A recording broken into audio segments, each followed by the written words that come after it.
Yes. सुप्रभात प्यारे बच्चों, हिंदी की कक्षा में आपका हार्दिक स्वागत है। आज हिंदी की कक्षा में बच्चों हम नए विषय के साथ आपके समक्ष उपस्थित हुए हैं। हमारा विषय है पद परिचय। पद परिचय है क्या बच्चों? इसको समझना बहुत जरूरी है। इसके अंतर्गत हमारी जो व्याकरण है उसके सभी पहलुओं पर हम चर्चा करेंगे। सबसे पहले जब हम बात करते हैं व्याकरण की, तो आप छोटी कक्षा से ही पहले वर्ण पर विचार करते हैं, ठीक है? तो वर्ण क्या है? हमारे स्वर, हमारे व्यंजन, ये सब वर्ण के अंतर्गत आते हैं। तो जिसमें क, ख, ग, घ ये सब है, या अ, आ, ई ये हैं स्वर व्यंजन, ये सब हमारे वर्ण कहलाते हैं, वर्णमाला के अंतर्गत आते हैं, ठीक है? अब वर्णों से मिलकर जो है वो शब्द बनते हैं, ठीक है? अब अगर मैंने वर्ण लिया क और मैंने इसका योग किया क क क क क क, ठीक है, इसको जोड़ा मैंने, तो ये मेरा शब्द बना क क क क। तो ये तो शब्द नहीं है, ये तो निरर्थक है, क्योंकि इसका कोई अर्थ प्रकट नहीं होता। तो शब्द कहते किसे हैं? वर्णों के सार्थक समूह को बच्चों हम शब्द कहते हैं। अब शब्द जो है, मैं कहती हूँ क म ल। अब मैंने इसका जब योग किया तो हमारा शब्द बना कमल। तो वर्णों के सार्थक समूह को हम शब्द कहते हैं। तो वर्णों को जब मैंने जोड़ा और उस जोड़ने पर, उस योग पर मुझे जो नया शब्द प्राप्त हुआ, उस शब्द का एक अर्थ है, तब वो शब्द की श्रेणी में आएगा, ठीक है? अब शब्दों से हमने रचना की वाक्य की, ठीक है? अब हमने कमल शब्द बनाया और हम इसका प्रयोग कर रहे हैं कि कमल हमारा राष्ट्रीय फूल है। अब ये एक वाक्य है। अब इस वाक्य में देखिए, यहाँ पर हमने कमल को रेखांकित किया हुआ है, ठीक है? तो कमल क्या है? आप कहेंगे शब्द है। कमल भी शब्द है, हमारा भी शब्द है, राष्ट्रीय भी शब्द है, फूल भी, और शब्दों को हमने व्यवस्थित क्रम में जोड़ दिया है। और जब उसका एक सार्थक अर्थ प्रकट हो रहा है, तब हम उसे वाक्य कह रहे हैं। यदि वो जम्बल्ड होता, अरेंज उसका सही नहीं होता, वो उसका जो शब्दों का सार्थक समूह जो है उसका कोई अर्थ प्रकट नहीं होता।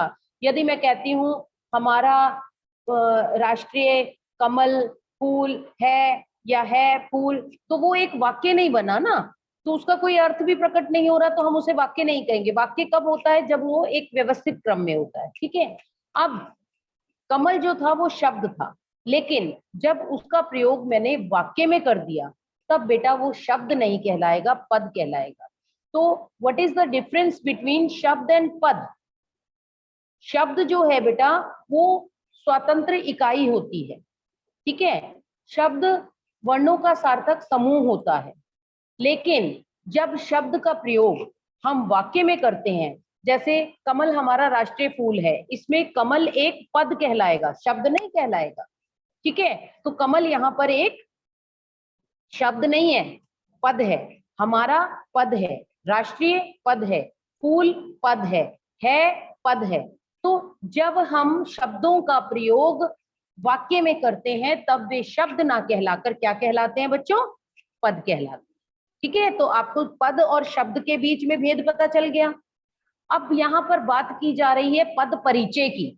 तो पद परिचय क्या है? अब हमने यहाँ पर कमल शब्द जो दिया, हमने ये बताना है कि कमल शब्द जो है वो क्या है? वो संज्ञा है। कौन सी संज्ञा है? ठीक है, फिर उसका लिंग क्या है, फिर उसका वचन क्या है, फिर उसका क्रिया से संबंध क्या है, फिर उसमें कारक क्या है। तो ये सारी चीजें हम बताएंगे, तो इसमें तो पूरी हमारी ग्रामर आ गई ना, पूरा व्याकरण आ गया। तो जो पद परिचय क्या है? व्याकरणिक परिचय, यानी जो पद है, पद का व्याकरणिक परिचय जो है वो पद परिचय कहलाता है। किसका व्याकरणिक परिचय? पद का। जैसे हमने कमल का बताया कि हम बताएंगे ये क्या है, संज्ञा है, सर्वनाम है, विशेषण है। फिर आगे उसका भेद बताएंगे कि वो जातिवाचक है, भाववाचक है या व्यक्तिवाचक है, ठीक है? फिर हम बताएंगे स्त्रीलिंग है या पुल्लिंग है। फिर हम बताएंगे एक वचन है या बहुवचन है। फिर हम बताएंगे कि कारक कौन सा है। फिर हम बताएंगे कि क्रिया से संबंध क्या है। तो इतनी चीजें एक पद परिचय में हमें बतानी है। और ये निर्भर करता है, हम आपको एक तालिका बताएंगे, उस पर निर्भर करता है कि यदि पद संज्ञा है तो हमें क्या क्या बताना है, सर्वनाम है तो हमें क्या क्या बताना है, अगर क्रिया है तो हमें क्या क्या बताना है, विशेषण है तो हमें क्या क्या बताना है, और यदि वो अव्यय है तो हमें क्या क्या बताना है।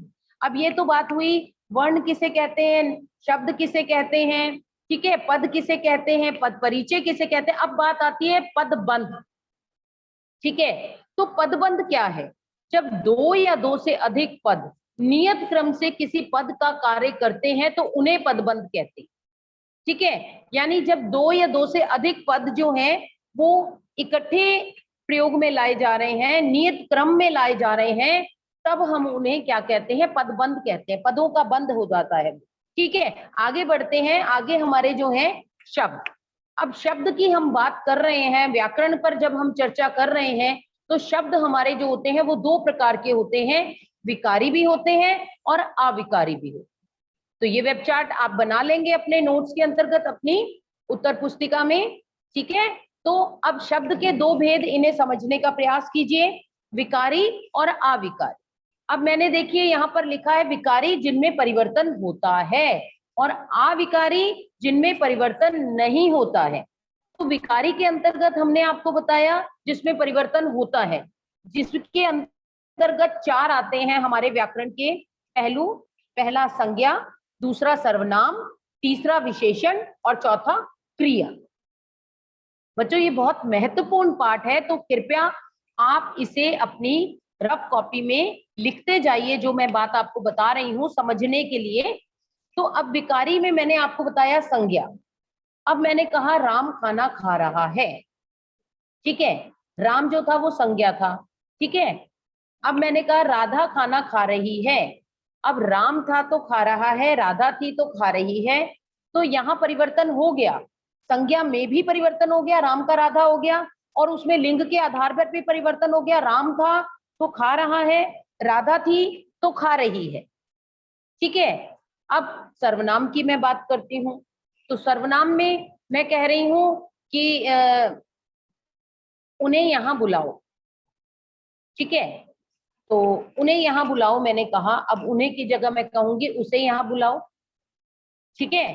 तो और इसमें भी जो है लिंग और वचन के आधार पर परिवर्तन हो जाएगा, संज्ञा में, सर्वनाम में, विशेषण में, क्रिया में। तो यानी कि ये जो चार मैंने आपको बताए हैं, संज्ञा, सर्वनाम, विशेषण, क्रिया, इनमें परिवर्तन होता है और इसीलिए इन्हें विकारी कहते हैं। अविकारी का मतलब होता है अव्यय, ये अविकारी जो है इन्हें हम अव्यय कहते हैं। अव्यय, अव्यय क्या है, जिसमें व्यय मतलब खर्च होना। तो अव्यय, अ का हमारा उपसर्ग का अर्थ जो होता है वो नेगेटिव होता है, नकारात्मक होता है, जिस भी चीज के आगे अ लग गया यानी कि नेगेटिव। मैं कहती हूँ शांति और फिर मैं कहती हूँ अशांति, अ लगते ही उसका नेगेटिव क्वालिटी हो गई ना। तो इसी प्रकार से विकारी के आगे अ लगते ही अविकारी बन गया, अव्यय। अव्यय जो है वो हमारे 5 हैं, और अव्यय का मतलब क्या है कि जिसमें कुछ भी व्यय नहीं होता, कुछ भी खर्च नहीं होता के आधार पर। जिसमें अगर मैं क्रिया विशेषण की बात कर रही हूँ तो क्रिया विशेषण समझने का प्रयास कीजिए कि क्रिया विशेषण क्या होता है, एडवर्ब जिसको आप जानते हैं, ठीक है। अब उसमें क्या होता है, उसमें ये है कि अगर मैंने कहा कि राधा धीरे धीरे जा रही है, अब जा रही है क्रिया हुई, ठीक है, धीरे धीरे क्रिया की विशेषता बता रहा है इसलिए वो क्रिया विशेषण हुआ, ठीक है। अब धीरे धीरे कौन सा क्रिया विशेषण हुआ, रीतिवाचक क्रिया विशेषण हुआ, ठीक है। अब मैंने कहा था राधा, ठीक है, तो राधा धीरे धीरे जा रही है। अब मैंने कहा राम, तो मैंने कहा राम धीरे धीरे जा रहा है, तो राधा के लिए भी धीरे धीरे ही आया, राम के लिए भी धीरे धीरे ही आया, कोई भी परिवर्तन नहीं हुआ इसमें, कुछ भी व्यय नहीं हुआ, कुछ भी खर्च नहीं हुआ, ठीक है। और यदि मैं बात करूं विस्मय आदि बोधक की, अरे राधा जा रही है, तो अरे मैंने राधा के लिए लगाया।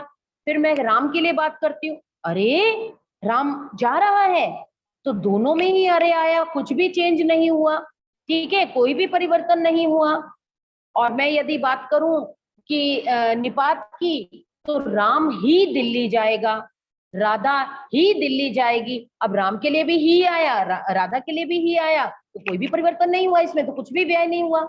यदि मैं बात करूं समुच्चय बोधक या संबंध बोधक की, तो मैं कह रही हूं राम के घर के पीछे मंदिर है, ठीक है, संबंध बता दिया मैंने घर और मंदिर के बीच में, और के पीछे लगाया और मैंने राम के लिए कहा। अब मैं कह रही हूँ राधा के घर के पीछे मंदिर है, तब भी के पीछे आया, राम था तब भी के पीछे आया, राधा थी तब भी के पीछे आया, तो सेम सेंटेंस में कोई भी चेंज नहीं आया, है ना, तो कुछ भी व्यय नहीं हुआ।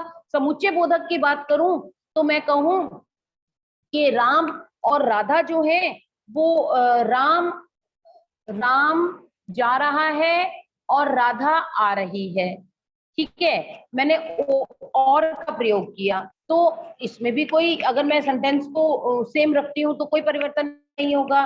तो कहने का क्या अभिप्राय है कि हमारा जो शब्द है उसके दो भेद हैं, विकारी जिनमें परिवर्तन होता है, जिनकी संख्या 4 है, संज्ञा, सर्वनाम, विशेषण और क्रिया। अविकारी जिनमें परिवर्तन नहीं होता है लिंग वचन कारक के आधार पर, वो है हमारे क्रिया विशेषण, संबंध बोधक, विस्मय आदि बोधक, समुच्चय बोधक और निपात। तो बच्चों ये हमने आपको समझाया विकारी और अविकारी। आज की कक्षा में हमने आपको अवगत कराया वर्ण से, शब्द से। आपको पता है सबसे पहले वर्णमाला में वर्ण आते हैं, ठीक है, फिर वर्णों को जब हम व्यवस्थित क्रम में लगाते हैं तो शब्द बनते हैं, शब्दों को हम सार्थक रूप से लगाते हैं तो हमारे वाक्य बनते हैं। जब शब्द का प्रयोग हम वाक्य में करते हैं तब वो शब्द नहीं कहलाता, वाक्य का अंग बनकर वो पद कहलाता है, ठीक है। और पद का व्याकरणिक परिचय जब हम देते हैं कि जो भी पद है वो संज्ञा है, सर्वनाम है, उसका भेद जातिवाचक है, कौन सा है, ठीक है, फिर उसका लिंग क्या है, उसका वचन क्या है, फिर उसका कारक क्या है, फिर उसका क्रिया से संबंध क्या है, ये सारी बातें हम एक शब्द की बता रहे हैं। तो पद का व्याकरणिक परिचय जो है वो पद परिचय कहलाता है। और दो या दो से अधिक पद जो हैं वो व्यवस्थित नियत क्रम में यदि आते हैं तो उन्हें हम पदबंध कहते हैं। उसके पश्चात हमने आपको बताया कि शब्द जो हैं वो दो प्रकार के हैं, विकारी और अविकारी। विकारी वो जिसमें परिवर्तन होता है, उनमें 4 होते हैं, संज्ञा, सर्वनाम, विशेषण और क्रिया। अविकारी जिनमें लिंग वचन कारक के आधार पर परिवर्तन नहीं होता, इनके अंतर्गत आते हैं क्रिया विशेषण, संबंध बोधक, विस्मय आदि बोधक, समुच्चय बोधक, निपात। आशा है आप यहाँ तक पाठ को समझे होंगे।